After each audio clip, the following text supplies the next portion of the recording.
Bien, entonces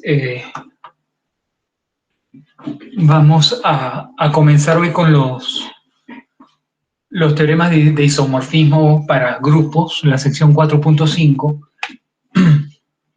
El, el primer teorema de isomorfismo para grupos es una herramienta muy práctica para demostrar isomorfismos entre grupos, ¿no? Lo que establece lo siguiente, ¿no? Si yo tengo alfa, un homomorfismo de grupos entre G y H, entonces lo que establece este primer teorema es que G, cociente por el kernel del homomorfismo, es isomorfo a la imagen del homomorfismo. ¿De acuerdo? Entonces, acuérdense que el kernel de alfa es un subgrupo de G y la imagen de alfa es un subgrupo de H. Entonces, lo primero que hay que tener aquí en cuenta, y es que nosotros probamos que para cualquier homomorfismo alfa, el, el, el kernel de alfa es un subgrupo normal de G. ¿De acuerdo? Eso lo probamos nosotros. Ya va un segundo.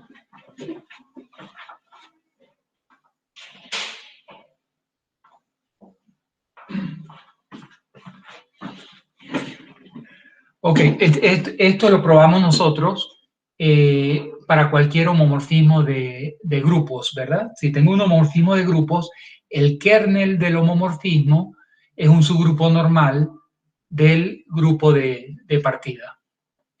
Entonces, el kernel de alfa es un subgrupo normal de G, y esto es importante para poder asegurarnos que efectivamente G sobre el kernel de alfa tiene estructura de grupo. Acuérdense que uno puede pasar al cociente cuando el subgrupo es normal.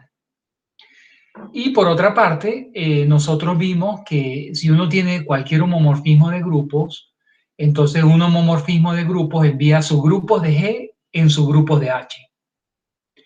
Entonces, en particular, alfa de G también sabemos que es un subgrupo de H. En todo caso, los dos tienen estructura de grupo.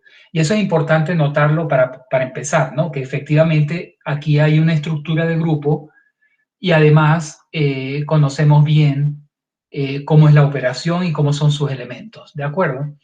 Entonces, dicho esto, vamos a pasar a demostrar que efectivamente tenemos un isomorfismo entre estos dos grupos, ¿no? Entonces, vamos a definir una función que está definida sobre el cociente y va a tener valores, va a tomar valores en la imagen. ¿Y cuál es la forma natural de hacer esto? Pues vamos a llamar K igual al kernel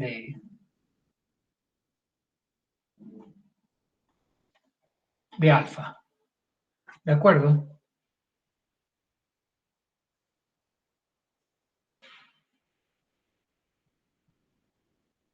Entonces,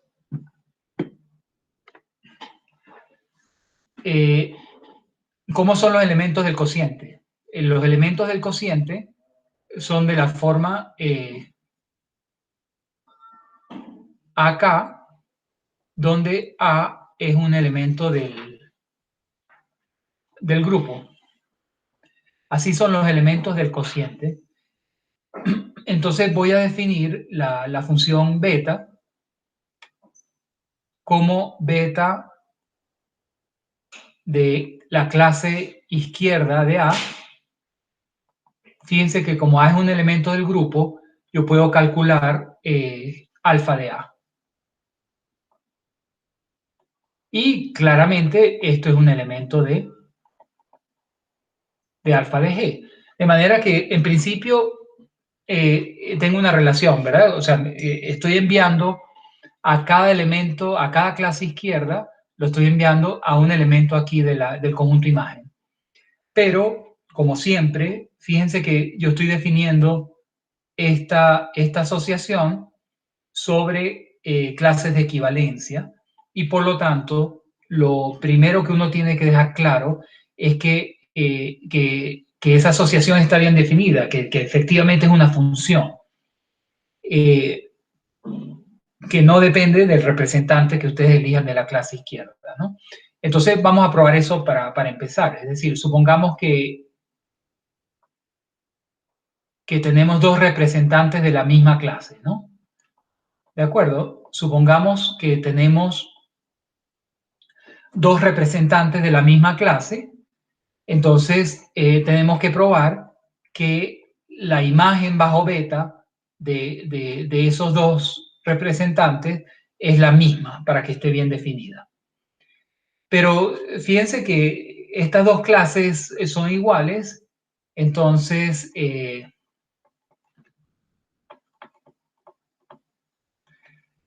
vamos a tener? Que A inversa por B va a ser un elemento de K. Esa es justamente la relación de equivalencia que habíamos definido, ¿no? Dos clases laterales izquierdas son iguales, sí, solo si esto ocurre. Entonces, si esto ocurre, fíjense que este elemento está en K, que es el kernel de alfa. Pero entonces, ¿eso qué quiere decir? Que alfa envía este elemento a la identidad de H.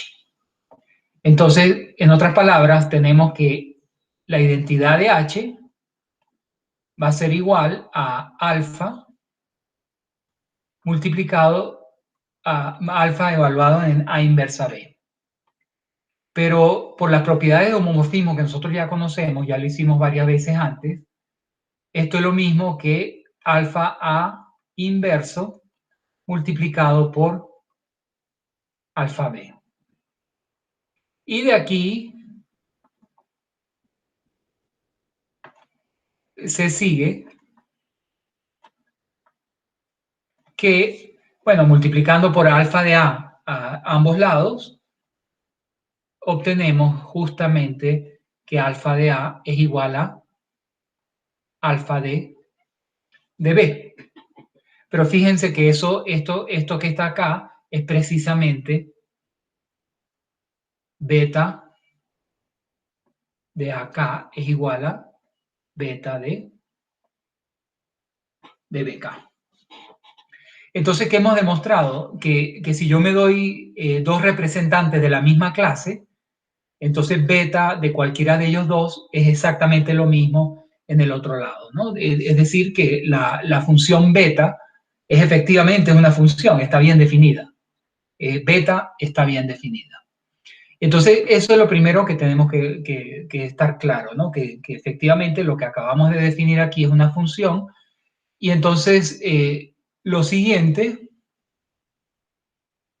sería probar que beta, definida así,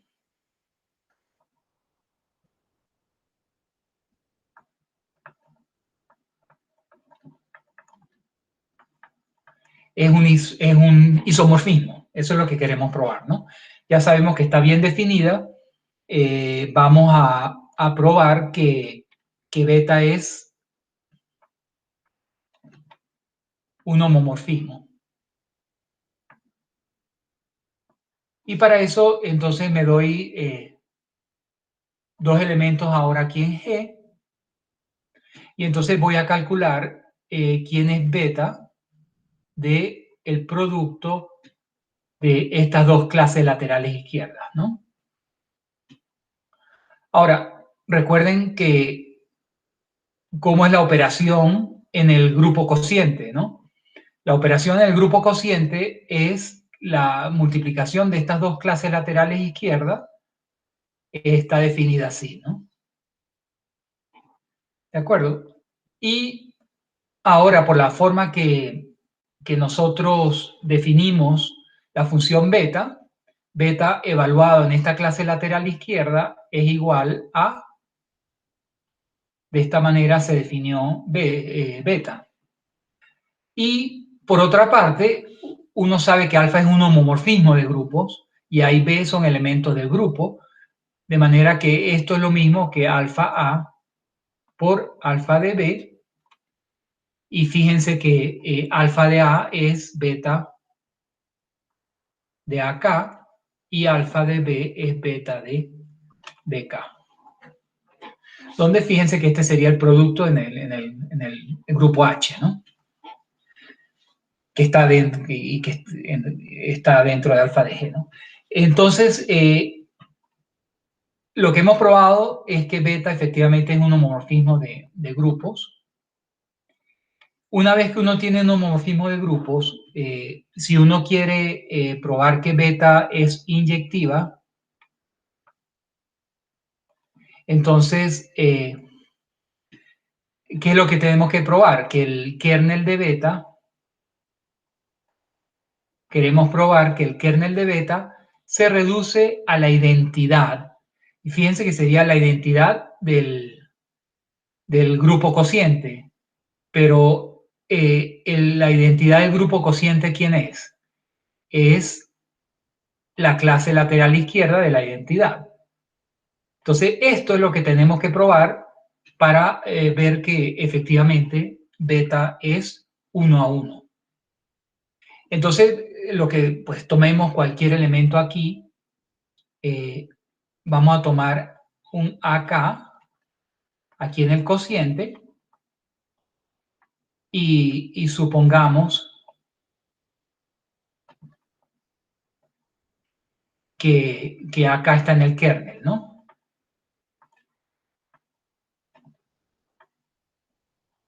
Entonces, lo que vamos a demostrar es que necesariamente esta clase lateral izquierda es esta que está acá, es la identidad. Bueno, si acá está en el kernel de beta, ¿eso qué significa? Que la identidad en alfa de G va a ser igual a beta evaluado en la clase lateral izquierda. Es decir, si está en el kernel de beta, eso significa que beta envía este elemento en la identidad de alfa de G.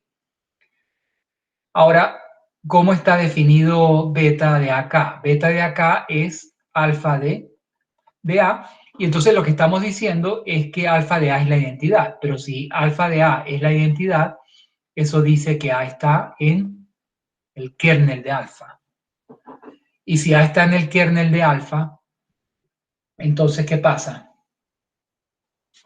Fíjense que la clase de AK, entonces, va a ser igual a la clase de EK.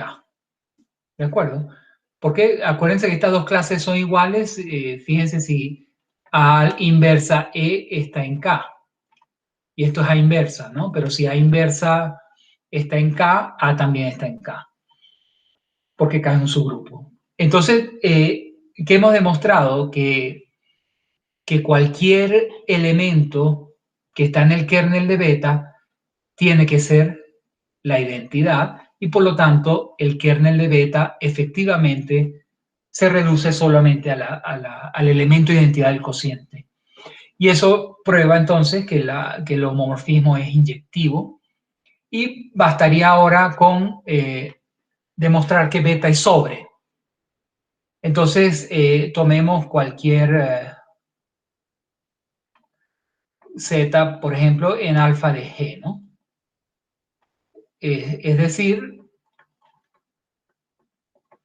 que esté en la imagen quiere decir que z se puede escribir como alfa de x, donde x está en G. Entonces, ¿quién sería el elemento del cociente que es enviado a z? Pues sería precisamente, pues calculamos quién es beta de la clase lateral izquierda de este X que está en G. Si yo calculo beta de esa clase lateral izquierda, por la forma con que está definida beta, eso es alfa de X y eso es Z. Entonces, para cualquier Z en alfa de G existe un elemento en el grupo de partida cuya imagen es Z. Entonces, eso ya demuestra que alfa es también sobreyectiva. Entonces, de esa manera, pues demostramos que efectivamente beta es un isomorfismo entre el cociente y el conjunto y el grupo y la imagen. Entonces, está claro, ¿no? Siempre que ustedes tengan un homomorfismo de grupos, entonces el kernel es normal en el grupo de partida y el cociente de G por el kernel es isomorfo a la imagen del homomorfismo, ¿no? A la imagen del homomorfismo. Entonces, vamos a ver varios ejemplos donde uno puede aplicar el primer teorema de isomorfismo para demostrar isomorfismos concretos, ¿no? Por ejemplo, el 421, queremos probar que para cualquier entero n mayor o igual que 2, el cociente de z por nz es isomorfo a el grupo de los enteros módulo n, ¿no?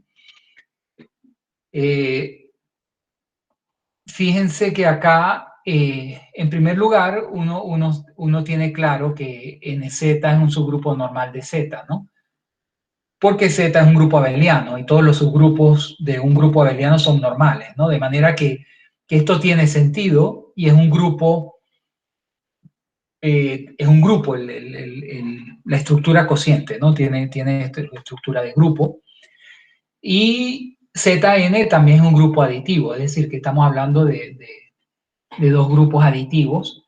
Y para probar que este isomorfismo, fíjense que lo bueno del teorema de isomorfismo es que bastaría, si nosotros logramos definir un homomorfismo desde z hasta los enteros módulo n, de tal manera que que el kernel de alfa sea precisamente los múltiplos de n, y 2, que alfa sea sobreyectiva.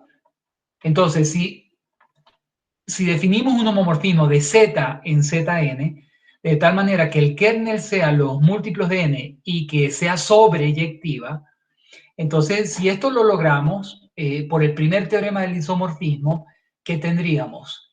Que z sobre el kernel de alfa, que es n sobre z, sería isomorfo ¿a quién? A la imagen de z.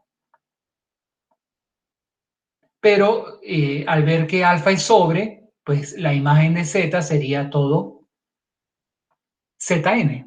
Entonces, de esa forma, nosotros ya tendríamos el isomorfismo que nos piden, ¿no? Entonces, todo se reduce a definir un homomorfismo desde z que sea sobreyectivo hasta los enteros módulo n.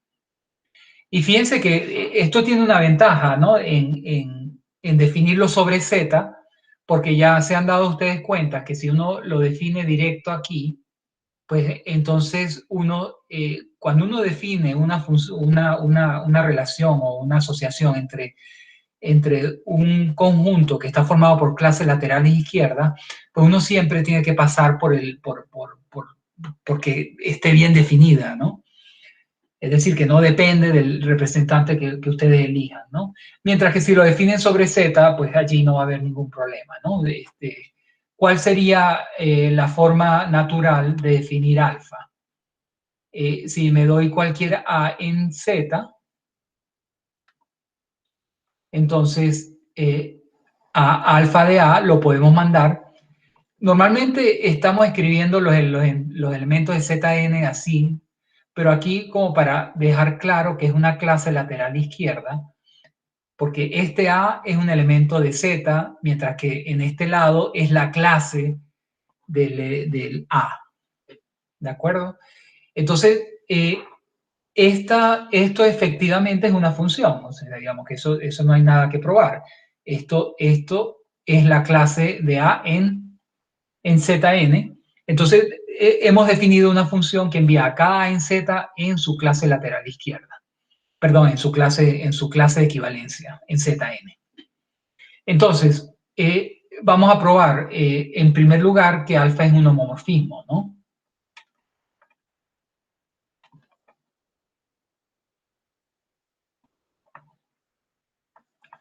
Y que alfa es un homomorfismo, bueno, me doy dos elementos A y B en Z y calculamos alfa. Acuérdense que la operación en Z es aditiva, ¿no? Entonces calculo alfa más AB, pero por la manera que nosotros definimos alfa, eso va a ser la clase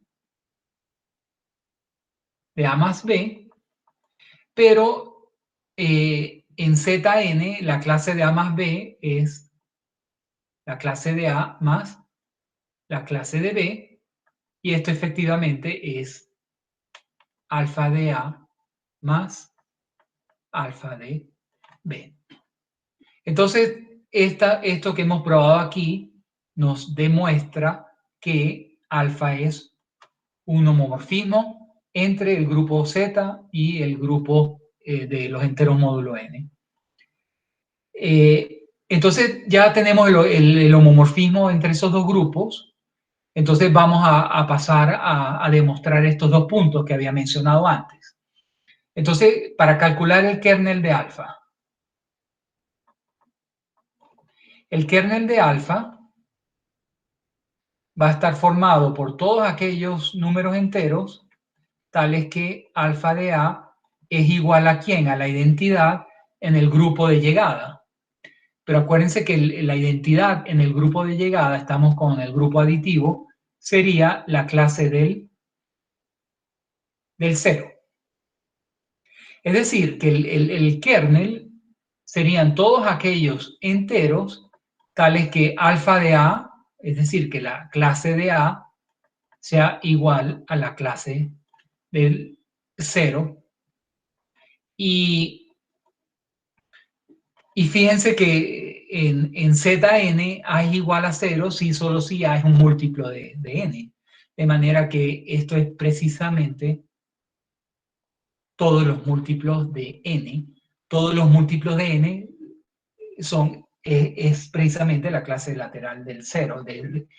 Es decir, que si ustedes toman cualquier múltiplo de n, entonces la clase de ese elemento es la clase del 0, ¿no? Es la misma clase.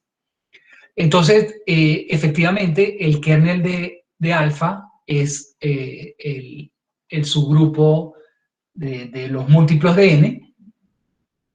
Y por último, tendríamos que ver que la alfa definida así es sobreyectiva, pero eso es muy claro, ¿no? Porque si ustedes se dan un elemento acá en Zn,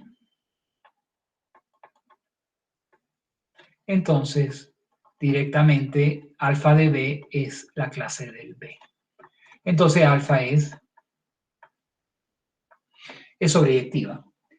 De tal manera que lo que demostramos es que hay un homomorfismo entre Z y Zn que cumple estas dos propiedades, y entonces por el primer teorema de isomorfismo, Z sobre el kernel, que es NZ, es isomorfo a la imagen, que es los enteros módulo n. Entonces, con esto termino este primer ejemplo. Recuerden entonces que Z sobre NZ es isomorfo a los enteros módulo n. Yo estoy usando este símbolo que no lo usa el libro, pero es práctico para escribir como isomorfismo entre grupos, ¿no?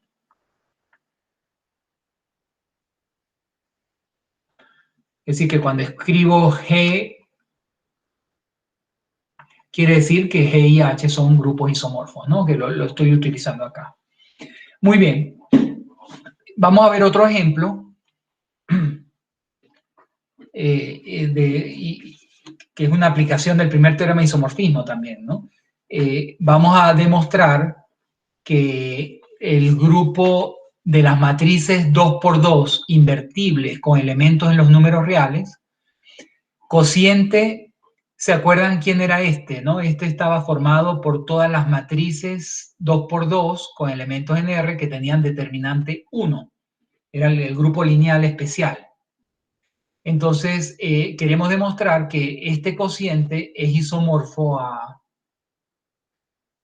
el grupo multiplicativo de los números reales diferentes de 0. Yo estoy usando esta notación para esos grupos donde se le quita el 0, ¿no? Estoy llamándolo como R asterisco. Entonces, serían los números reales distintos de 0. Y acuérdense que esto tiene estructura de grupo con la multiplicación. Y el grupo lineal de las matrices invertibles 2×2 es un grupo con la multiplicación de matrices. Entonces, de nuevo, en lugar de definir una función sobre el cociente, que hay que pasar por ese proceso de ver que está bien definida, entonces bastaría con construir, digamos que una función alfa que esté definida sobre el grupo lineal 2×2 en los números reales distintos de 0. De tal manera, ¿qué es lo que buscamos? Que el kernel de alfa sea el grupo lineal especial y 2, que alfa sea sobreyectiva. Entonces, si definimos un homomorfismo entre este grupo y este grupo, de tal manera que cumpla estas dos condiciones, entonces por el primer teorema de isomorfismo que tendríamos, que el grupo lineal, digamos que sobre el kernel, que sería el especial, esto sería isomorfo a... Esto ya lo daría el primer teorema de isomorfismo. Entonces todo se reduce a definir un homomorfismo entre estos dos grupos que satisfaga estas dos condiciones. Entonces, primero, ¿cómo definir un homomorfismo entre estos dos grupos de tal manera que el kernel sea el grupo lineal especial? ¿Qué pensarían ustedes cuál sería la manera de definir este homomorfismo o esta función inicialmente? O sea, si yo tomo un A, una matriz cualquiera acá, entonces quiero definir alfa de A. Entonces yo quiero definir un homomorfismo de tal manera que el kernel sea el grupo lineal especial. ¿Cuál sería el candidato para qué le asociarían acá a esta matriz? Profe, se podría utilizar el determinante. Eso es exactamente la idea, tratándose del grupo lineal especial, ¿no? Entonces, exactamente esa es la idea, porque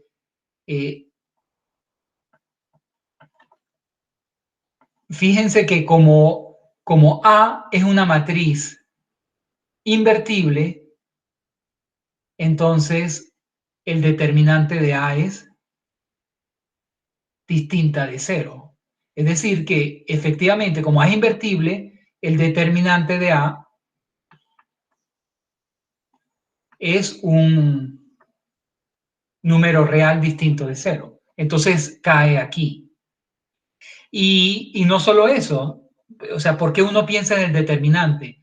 Porque uno quiere que el kernel sea el grupo lineal especial.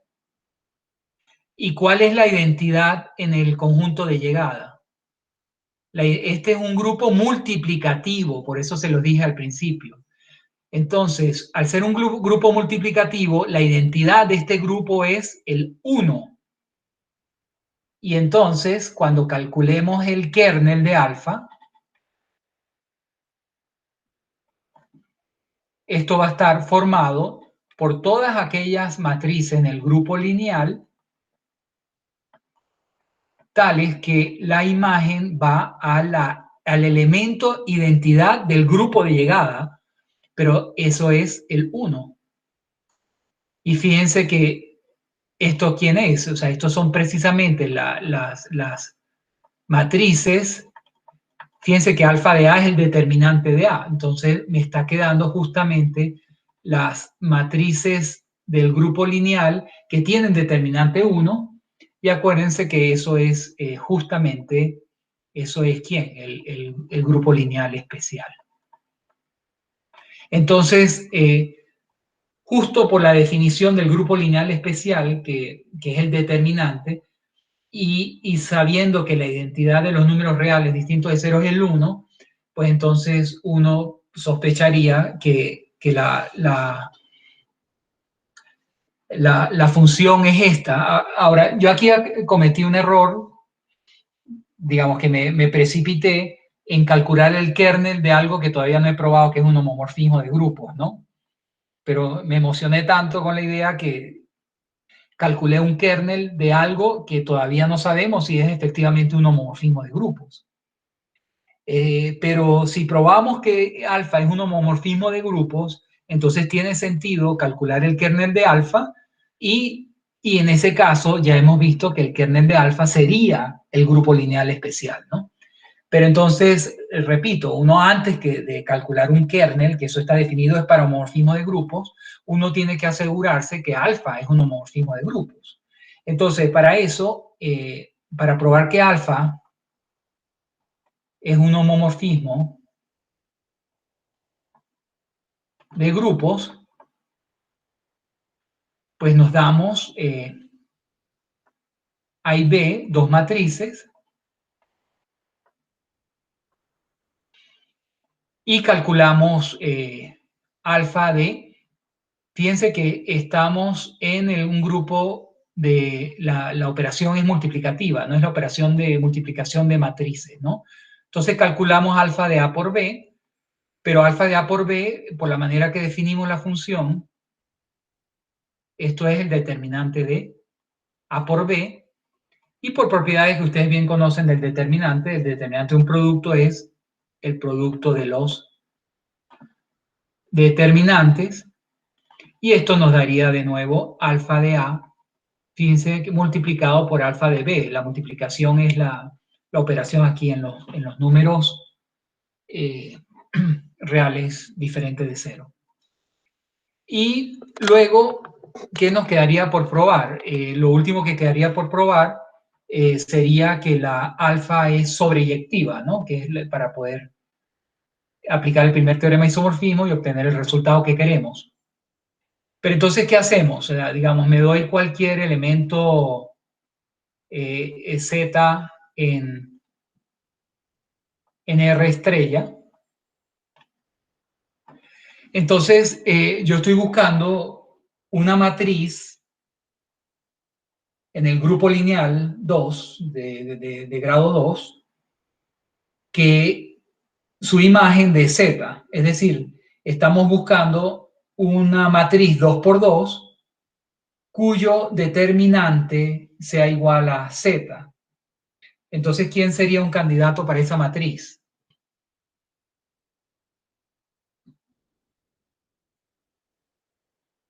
Una matriz 2 por 2 cuyo determinante sea Z. Fíjense que puede ser colocar Z y 1 en la diagonal principal y 0 y 0 aquí, ¿no? ¿Cuál es el determinante de esta matriz? Sería Z menos 0, que es Z. Entonces, para esta matriz, fíjense que el determinante de Z, de C, es precisamente Z. Es decir, que alfa de C, que es el determinante, es igual a Z. Entonces, esto ya prueba que alfa es sobre, ¿no? Y por lo tanto, tenemos esta situación. El kernel de alfa es el grupo lineal especial, alfa es sobre, por lo tanto, el grupo lineal cociente por el grupo lineal especial, que es el kernel, es isomorfo a la imagen, pero la imagen es todo R estrella. Entonces, aquí está otra aplicación interesante, ¿no? Del primer teorema de isomorfismo, ¿no? Cómo probar un isomorfismo entre un cociente, pues muchas veces sale más fácil definir el homomorfismo en el grupo sin pasar al cociente, ¿no? Entonces, otro ejemplo, vamos a ver, este es el producto directo de grupos, que también sabemos muy bien cómo son sus elementos y sabemos muy bien cómo es la operación definida en el producto directo, que es coordenada a coordenada. Entonces, en este ejemplo nos piden demostrar que el grupo cociente, perdón, que el producto directo tiene un grupo factor que es isomorfo a G. Es decir, que claro, uno cuando piensa en el producto directo,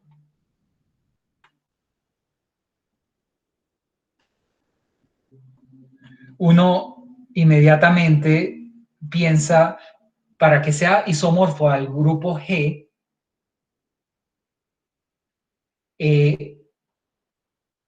uno pensaría en las proyecciones, ¿no? En este caso, en la proyección de la primera componente. Y nosotros ya vimos que si yo tomo un elemento acá en el producto directo y lo envío en X, ¿no? Donde X y Y está en G por H. Entonces, la proyección sobre la primera componente es un homomorfismo de grupos, ¿no? Y eso creo que nosotros lo habíamos hecho sobre la proyección sobre la segunda componente, ¿no? Pero esto es un homomorfismo de grupos y eso ya lo habíamos hecho en el caso de la segunda componente. Ustedes la pueden hacer aquí en la segunda componente y es exactamente lo mismo, ¿no? Entonces, efectivamente, alfa es un homomorfismo de grupos y fíjense que también sabemos que alfa es sobre, ¿no? ¿Por qué? Porque si yo me doy cualquier elemento z en G, entonces tomo cualquier alfa de quién, de, por ejemplo, Z0 o cualquier otro, y esto va a ser Z, de manera que alfa es sobreyectiva. Y si calculamos el kernel de alfa, esto me va a estar formado por todos aquellos elementos XY en el producto directo, tales que alfa de XY sea la identidad en el grupo G, ¿no? En el grupo de llegada. Pero esto es quién? O sea, sería todos los grupos, los elementos en el producto directo, tales que alfa de XY, ¿quién es? Alfa de XY es la proyección en la primera componente. Entonces, fíjense que esos son todos los elementos del producto directo cuya primera componente es la identidad. Es decir, que esto es el kernel, ¿no? La identidad, producto directo y la identidad por H. Entonces, bueno, y fíjense que este es isomorfo a H, ¿no? Yo creo que es fácil establecer el isomorfismo entre estos dos grupos, ¿no? Háganlo ustedes como un ejercicio, ¿no? Efectivamente, estos dos grupos son isomorfos, ¿no? ¿Cuál sería el isomorfismo que uno definiría entre estos dos? Pues mandar X en X, ¿no? Entonces, ¿qué demostramos de esta forma? Por el primer teorema de isomorfismo, G por H sobre la identidad por H es isomorfo a G. Es decir, que G por H tiene un factor, un grupo cociente que es isomorfo a G. Y donde este factor en realidad es isomorfo a H, ¿no?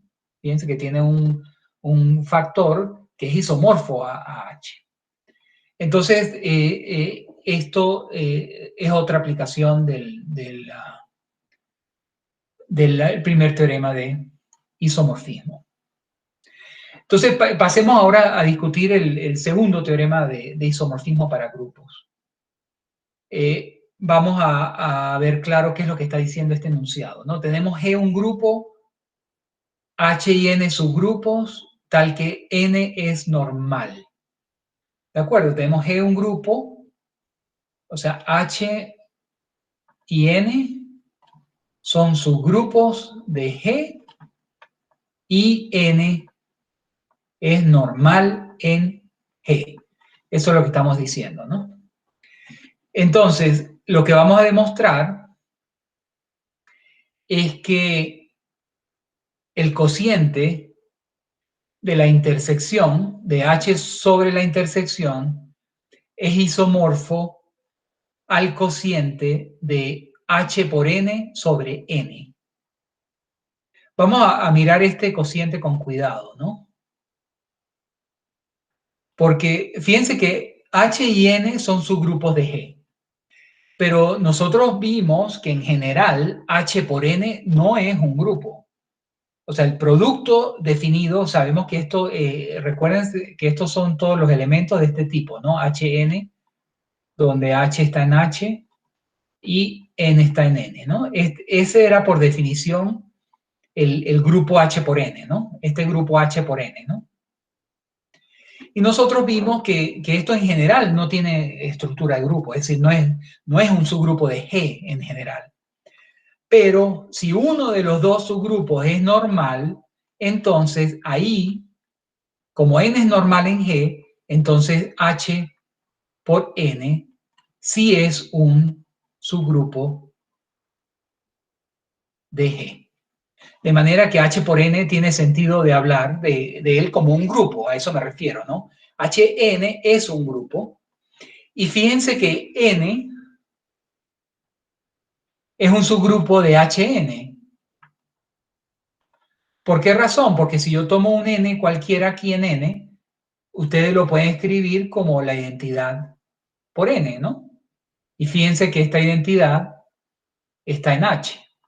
Entonces, efectivamente, N se puede escribir como el producto de un elemento de H por un elemento de N.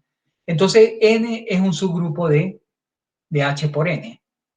Pero fíjense que H por N es un subgrupo de G y aquí hay normalidad, ¿no? O sea, aquí hay normalidad. N es normal en G.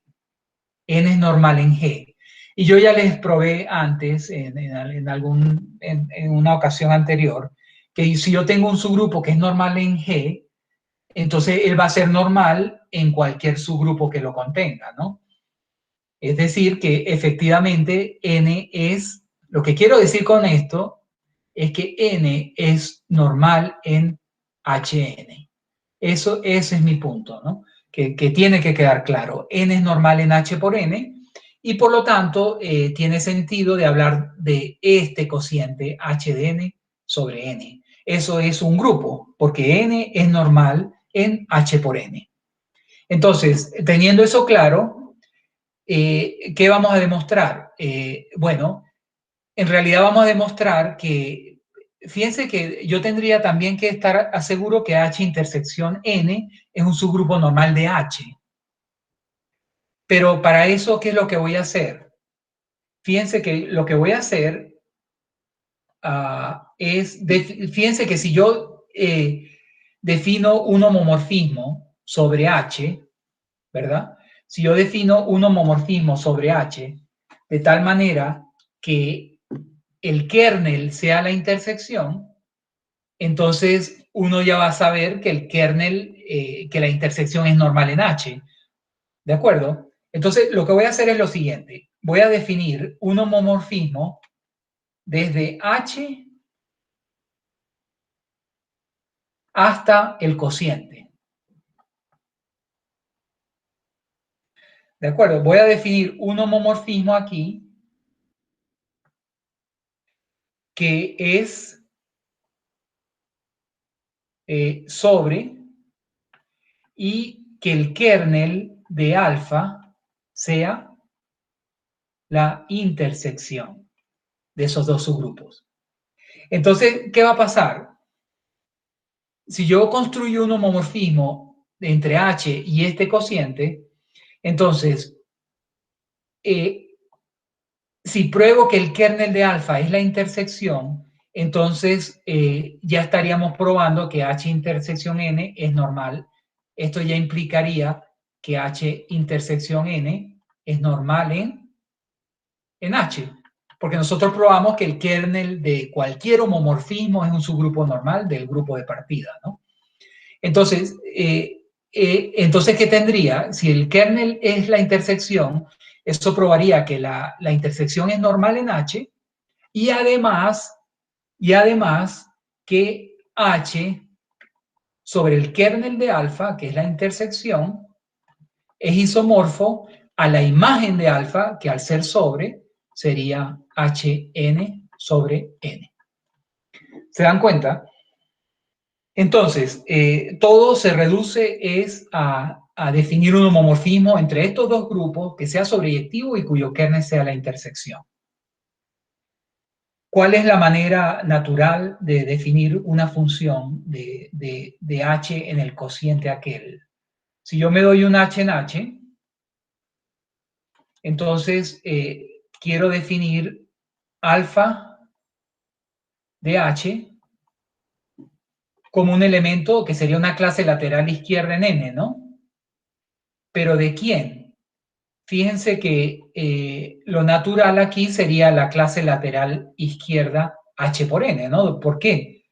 Fíjense que h está en h y h también es un subgrupo de Hn, es decir, ¿por qué? Porque todo h yo lo puedo escribir h por la identidad donde este elemento está en n. Entonces, fíjense que el h por n contiene a n y contiene a h, contiene a los dos. ¿Y por qué digo esto? Bueno, porque fíjense que los elementos acá son clases laterales izquierdas donde el elemento de este es un elemento de h por n. Y lo que quiero decir con esto es que efectivamente esto es una clase lateral izquierda del cociente, porque este h pertenece a... Así son los elementos del cociente, ¿verdad? Son elementos de Hn por el subgrupo. Bien, entonces ya tengo acá quién es el homomorfismo candidato. Entonces vamos a probar que efectivamente que alfa de h en h por n en n, ¿no? Así es, ¿no? Definido por alfa de h igual a hn, donde h está en h, vamos a probar que esto es un homomorfismo de grupos y que es sobreyectiva. Entonces, para ver qué es un homomorfismo de grupos, me doy dos elementos digamos, A y B en H. Y vamos a calcular quién es alfa de A por B.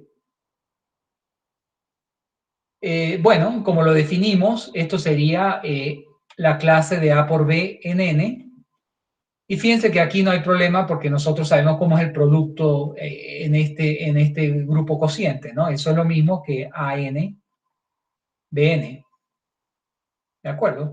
Y eso es precisamente alfa de A por alfa de B. O sea que homomorfismo es claro.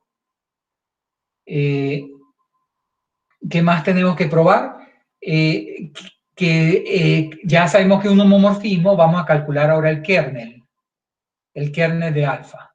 ¿De acuerdo? Entonces, ¿el kernel de alfa quién es? está formado por todos los elementos de H, tales que alfa de H, esto es igual ¿a quién?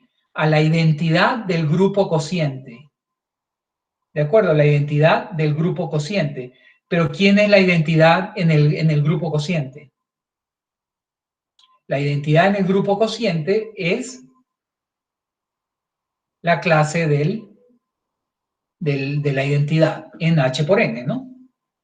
Entonces, esto está formado ¿por quién entonces? Serían todos los H en H, tales que alfa de H, es decir, H por N, es igual a E por N. ¿Están de acuerdo? El kernel de alfa serían todos los H en H, tales que la imagen de alfa, que es HN, ocurra esto. Pero fíjense que esto ocurre, son los H en H tales que la clase del H es igual a la clase de identidad si, solo si H está en N. Por lo tanto, los H en H tales que H está en N es la intersección precisamente de H y N. Entonces, efectivamente, el kernel de alfa es la intersección. Y entonces eso ya prueba que la intersección es normal en H, porque todo kernel en un homomorfismo es normal en el grupo de partida, ¿no? Y entonces vamos bien, porque lo último que faltaría es probar que alfa es sobre, ¿no? Y entonces para eso me doy un elemento, digamos, acá. ¿Cómo son los elementos acá? Pues me doy un H en H, un N en N, y considero cualquier elemento Hn. Así son los elementos en el cociente, ¿no? Es un elemento de Hn por n. Entonces, este elemento es un elemento cualquiera aquí del cociente. Entonces, la pregunta es, ¿cuál sería el elemento de H que es enviado a esta clase lateral izquierda, ¿no? Y fíjense que la única información que nosotros tenemos sobre elementos de H es este que está acá, el mismo H, ¿no? Este mismo H que aparece aquí. Entonces, lo normal es, vamos a calcular la imagen de ese H. Fíjense que alfa de ese H es la clase de Hn, ¿no? Así está definida la función alfa, el homomorfismo alfa. Ahora, yo afirmo que efectivamente estas dos clases son iguales. ¿De acuerdo? Que eso es lo que quiero probar, que alfa de H es precisamente esta clase lateral izquierda, pero alfa de H es Hn. Y para ver que estas dos clases laterales son iguales, acuérdense que lo que uno tendría que probar es que H inverso multiplicado por Hn, eso está en N. Pero fíjense que cuando yo multiplico esto es la identidad por N, que es N. Y esto efectivamente está en N, ¿no? Porque N está en N. Entonces, ¿qué probamos? Que H inverso por Hn está en N. Entonces, eso demuestra que estas dos clases laterales izquierdas son iguales. De manera que todo elemento de acá, del cociente, es imagen de un elemento de acá, de H. Entonces, eso demuestra que la función o el homomorfismo alfa es sobreyectivo. Entonces, bueno, en realidad aquí probamos muchas cosas, ¿no? Entonces probamos que la intersección es el kernel y por lo tanto la intersección es normal en H. Y además, entonces, por el teorema de isomorfismo que tenemos, por el primer teorema de isomorfismo, por el primer teorema de isomorfismo tenemos que H, fíjense que aquí está el homomorfismo que probamos que era sobreyectivo. Entonces, ¿qué tenemos? Que por el primer teorema de isomorfismo, o sea, por el primer teorema de isomorfismo, que tenemos que H sobre el kernel, que es H inter N, es isomorfo a la imagen de H, pero nosotros vimos que H es sobre, entonces la imagen es todo N. Y eso es precisamente lo que dice el segundo teorema de isomorfismo, ¿no? Entonces, está claro la prueba del segundo teorema de isomorfismo, ¿no? Entonces, aquí es importante que se den cuenta que este cociente tiene sentido, ¿no? Que fue la explicación que yo dije inicialmente, ¿no? Es decir, que N es normal en Hn, ¿no? Para poder hablar de ese grupo, ¿no? Bien. Y todavía tenemos un tercer teorema de isomorfismo para grupos, donde vamos a ver, tenemos un grupo G y tenemos N y K subgrupos normales con K metido en N. Es decir, que las condiciones son cuáles. Tengo N y K son subgrupos normales de G, ¿verdad? Y además están encajados, ¿no? Digamos que K está metido en N y N está metido en G. ¿De acuerdo? Entonces, N y K son normales en G y ellos están encajados, ¿no? K está metido en N y N está metido en G. Entonces, fíjense, este grupo tiene sentido porque directamente N es normal en G. Como N es normal en G, esto tiene estructura de grupo. Ahora, lo que hay que mirar es este otro grupo que tenemos aquí, que efectivamente es un grupo. ¿Y por qué esto es un grupo? Porque recuérdense que nosotros, fíjense que G sobre K también tiene sentido porque K es normal en G, ¿no? Entonces, esto tiene estructura de grupo. Pero nosotros vimos cómo eran los subgrupos de G sobre K, ¿no? ¿Se acuerdan? Nosotros vimos un teorema que nos decían con precisión cómo eran los subgrupos del grupo cociente.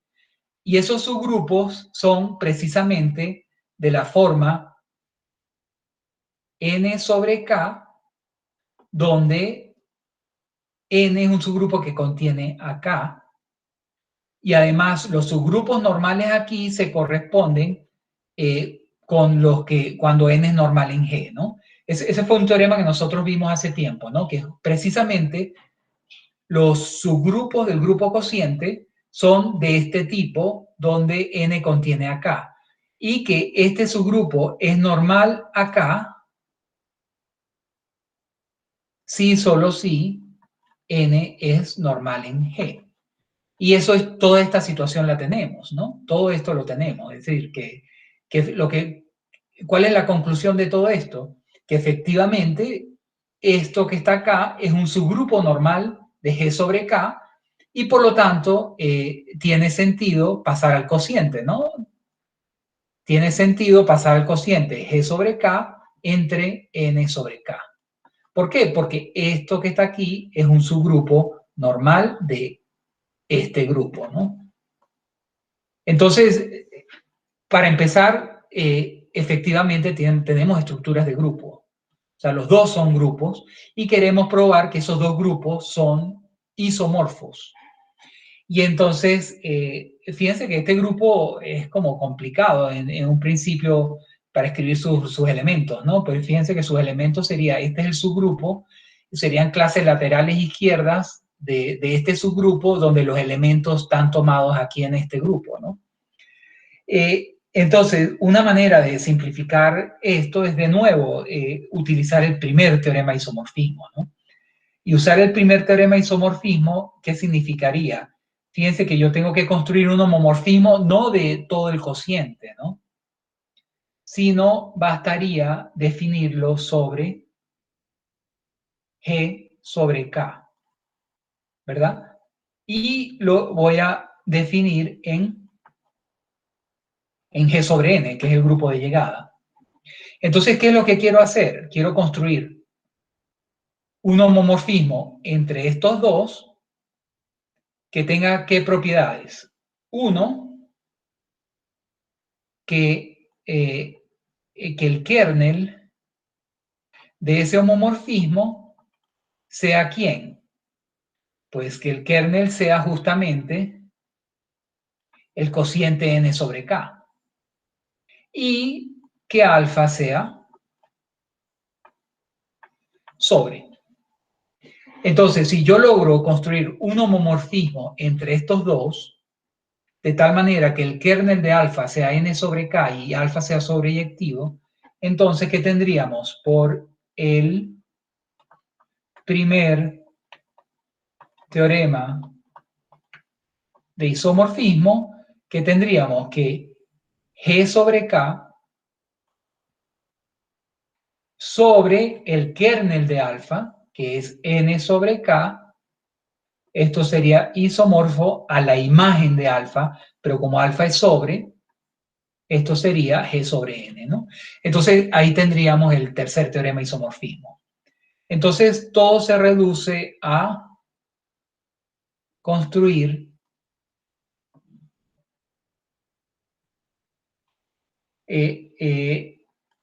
ese homomorfismo de alfa ¿de quién era? De G sobre K en G sobre N, ¿verdad? Era así, ¿no? De G sobre K en G sobre N, exacto. Tenemos que definir el homomorfismo de G sobre K en G sobre N. Ahora bien, ¿cuál sería qué era lo que teníamos acá? Que tanto N y K eran subgrupos normales de G, y ¿cuál era el más pequeño? K, ¿no? Y estaban encajados así, ¿no? K está metido en N, metido en G. Entonces, esta es la situación, ¿no? Quiero probar que alfa es un homomorfismo. Entonces, ¿cuál es la manera natural de definir ese homomorfismo? Si yo me doy un elemento cualquiera en G, quiero definir alfa de AK. Y fíjense que como este elemento está en G, lo natural sería enviarlo a N, ¿no? Que efectivamente esto es una clase lateral acá. Entonces, al menos este elemento está en el cociente. Ahora, repito, estamos definiendo algo sobre una clase de equivalencia, y entonces tenemos que ver que no depende del representante que elijamos, ¿no? Entonces, si yo tomo otro representante, ¿verdad? Voy a tomar otro representante donde ahí B son elementos de G. Entonces, ¿qué tengo que probar? Que tengo que probar que alfa de AK es igual a alfa BK, ¿no? Es decir, que no depende la función, el alfa no depende del representante que ustedes elijan, ¿no? Bien, pero ¿qué pasa si AK es igual a BK? Si estas dos clases laterales izquierda coinciden, eso sabemos muy bien que lo que significa es que A inverso por B está en K. ¿De acuerdo? Estas dos clases laterales izquierdas son iguales y este producto está en K. Pero fíjense que K está metido en N. Por lo tanto, lo que estamos diciendo es que A inverso B también está en N. Y si esto está en N, eso dice que las clases laterales izquierdas estas son iguales. Y eso es precisamente decir que alfa de AK es igual a alfa de BK. O sea que efectivamente se prueba que la alfa es una función bien definida, ¿no? Es bien definida y envía elementos de este grupo en este grupo. Entonces, una vez que tenemos la función bien definida, vamos a ver que es un homomorfismo de grupos, ¿no? Tendríamos que ver que es un homomorfismo de grupos. Entonces me doy dos elementos A y B en G y voy a calcular el producto de dos elementos acá, o sea, AK multiplicado por BK. ¿De acuerdo? Así son los elementos aquí. Y nosotros sabemos bien cómo es la operación en el cociente, ¿no? Eso es lo mismo que ABK.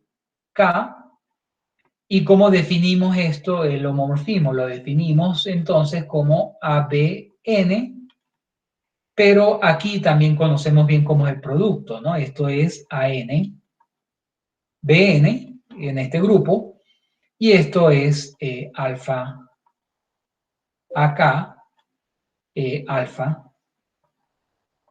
BK. Entonces, esto demuestra que alfa es un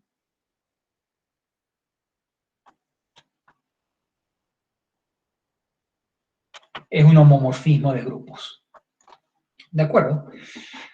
¿Qué más nos falta por probar? Que alfa es sobreyectiva y que el núcleo es n sobre k, o que el kernel es n sobre k.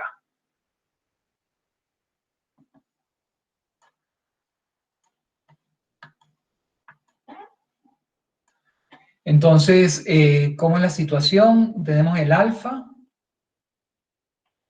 definido de G sobre K en G sobre N, y está definido por, bueno, tenemos la situación era K metido en N, metido en G, y K y N normales en G. Eso es lo que sabemos. Y ya probamos que alfa definido así, AK igual a N, es un homomorfismo. Eso es lo que tenemos hasta ahora. Entonces, queremos probar ahora, o vamos a calcular el kernel de alfa. El kernel de alfa serían todas las clases laterales izquierdas de esta forma acá, tales que la imagen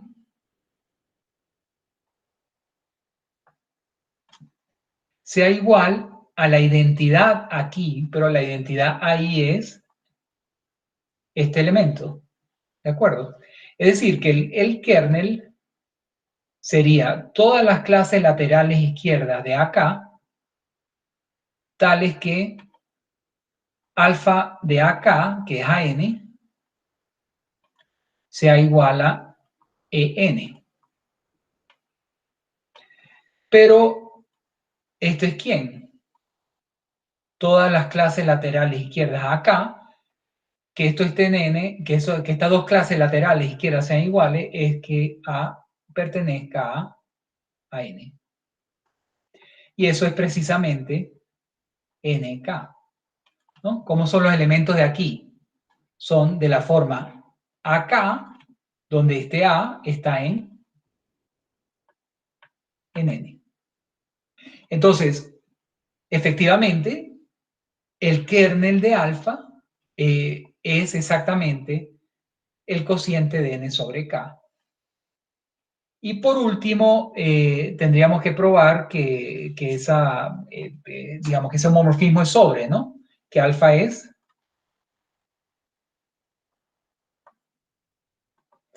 sobre.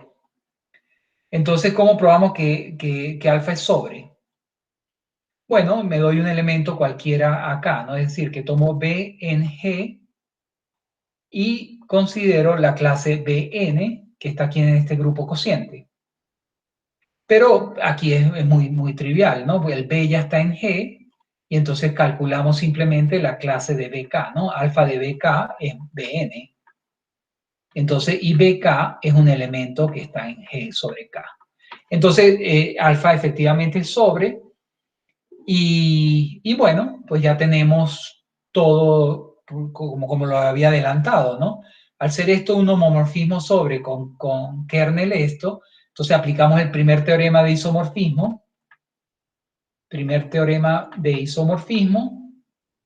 ¿y a qué llegamos? A que G sobre K entre el kernel, que es N sobre K, es isomorfo a la imagen, que como es sobreyectivo, sería todo G sobre N. Y entonces ahí tienen el tercer teorema de isomorfismo para grupos. Esos son, digamos, tres piezas claves dentro de la teoría de isomorfismo de grupos que lo estaremos utilizando como herramienta en el futuro, ¿no? Entonces, es bueno tenerlas presentes, ¿no? Es bueno tener presentes esos teoremas. Y bueno, vamos ahora a pasar a un tipo especial de isomorfismos, que son los automorfismos. Voy a comenzar solamente a dar algunas definiciones básicas y algunas propiedades básicas de lo que son los automorfismos y paramos ahí, ¿no? Los automorfismos son isomorfismos, pero son isomorfismos de un grupo en sí mismo. ¿De acuerdo? Si un automorfismo de G, es decir, un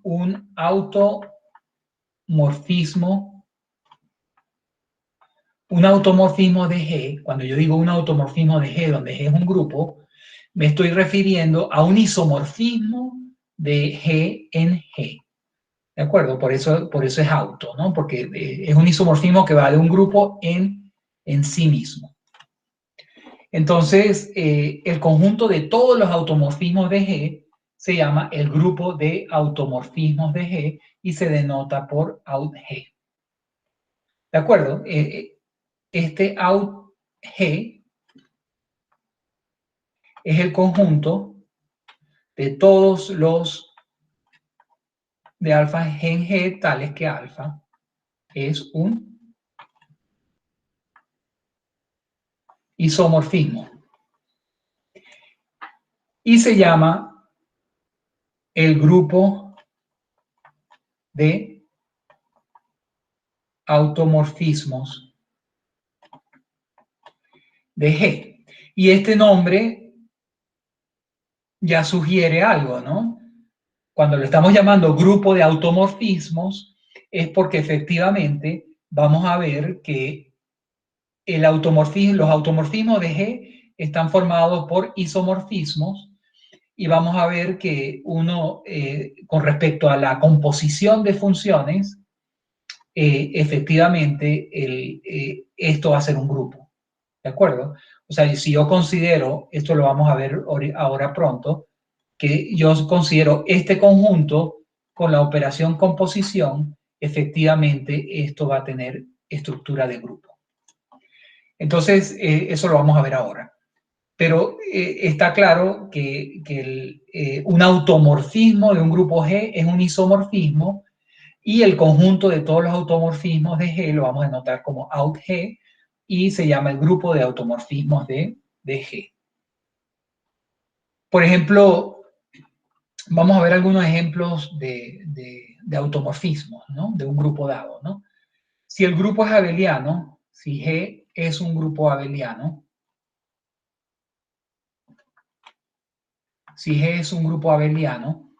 entonces definir alfa de G en G, donde alfa de A es igual a inverso, así se define para cada n del grupo, vamos a ver que esto es un automorfismo de G.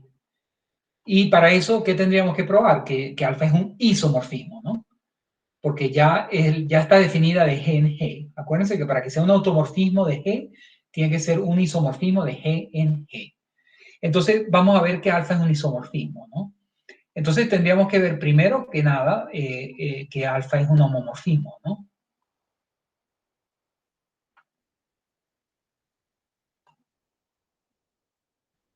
Alfa es un homomorfismo, ¿no? Entonces, me doy dos elementos, A y B, en el grupo.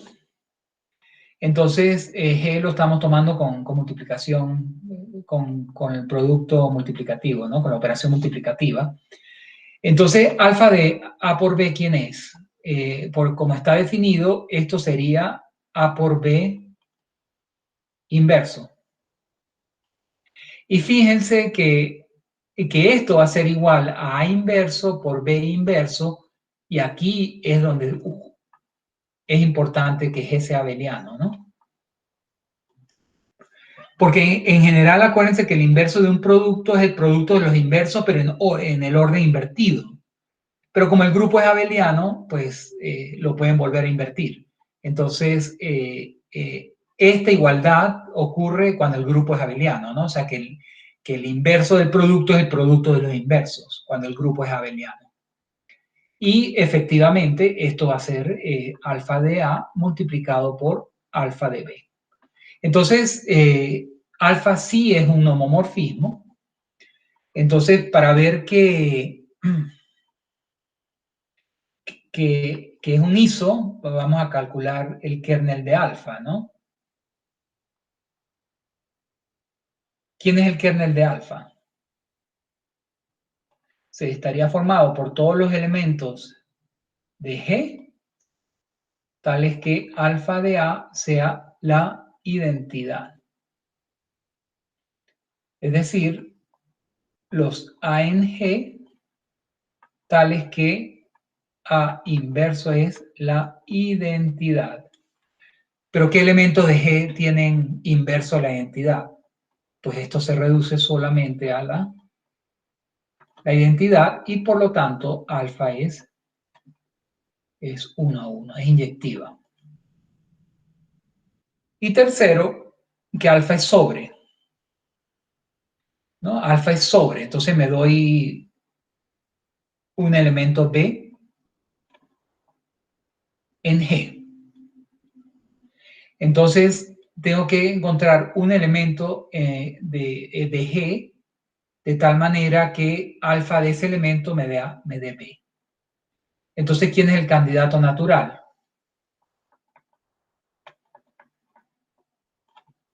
Fíjense que alfa de B inverso es igual a ¿quién?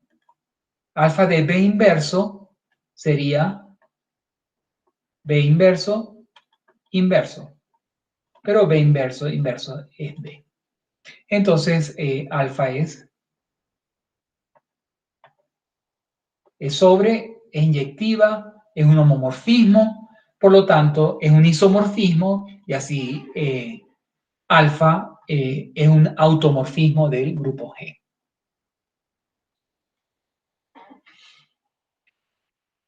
Entonces, aquí, y con esto terminamos la clase de hoy, lo que vamos es efectivamente a demostrar lo que les había comentado antes, ¿no? Que si yo considero el conjunto de todos los automorfismos con la composición, entonces esto es un grupo, un grupo.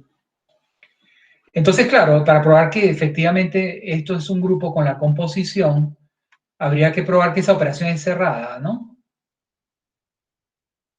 Que la operación es cerrada, tendría que tomar alfa y beta automorfismos de G y demostrar entonces que la composición de ellos dos también es un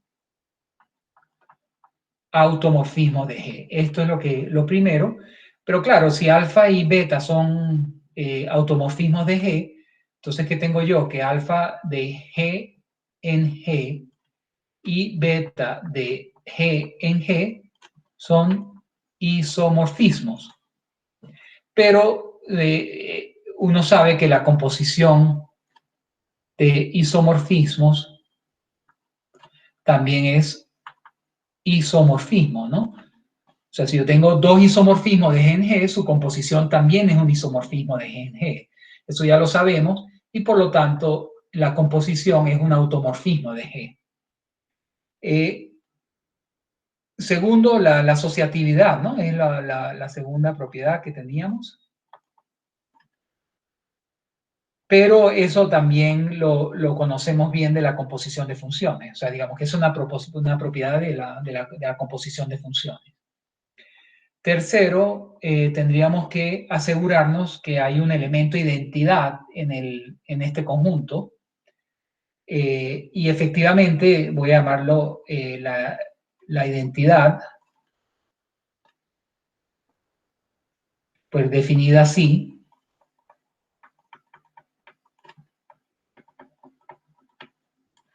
Fíjense que esto, efectivamente, esta identidad pertenece al automorfismo de grupo. ¿Por qué? Porque esto que está acá es claramente un isomorfismo, ¿no? Claramente la identidad de gen G, que es esta, es un isomorfismo y por lo tanto la identidad está en out G, y eso pues quiere decir entonces que hay un elemento de identidad en el conjunto de automorfismos. Y 4,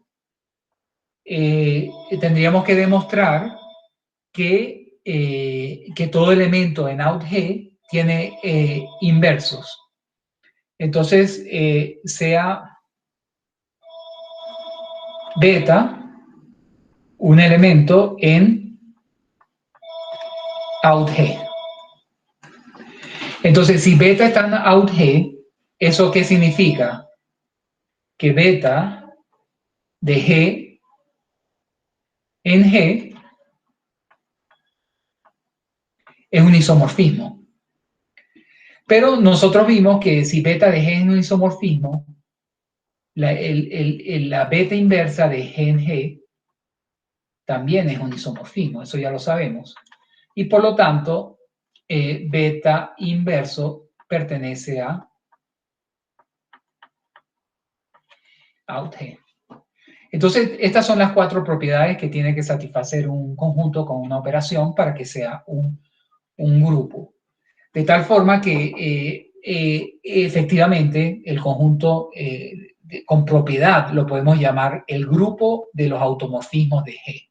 ¿De acuerdo? Este es el grupo de automorfismos de G y él tiene estructura de grupo. Tiene estructura de grupo con la operación composición.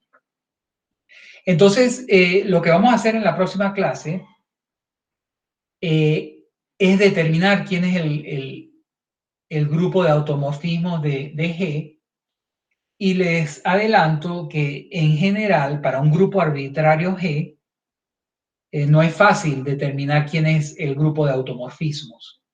Eso es un problema que no es sencillo en general. O sea, dado un grupo cualquiera, saber a quién es isomorfo este grupo de automorfismos, ¿no? Pero lo que sí vamos a estudiar es un caso concreto, y el caso concreto es cuando el grupo G es cíclico. Cuando el grupo G es cíclico, nosotros vamos a ver en la próxima clase un teorema que nos dice exactamente quién es el grupo de automorfismos de G. Y eso va a depender otra vez si el grupo es cíclico de orden finito o si el grupo es cíclico infinito, ¿no? Dependiendo de esas dos condiciones, pues vamos a determinar quién es exactamente el grupo de automorfismos. ¿De acuerdo? Bien, entonces vamos a continuar la semana que viene con ese problema.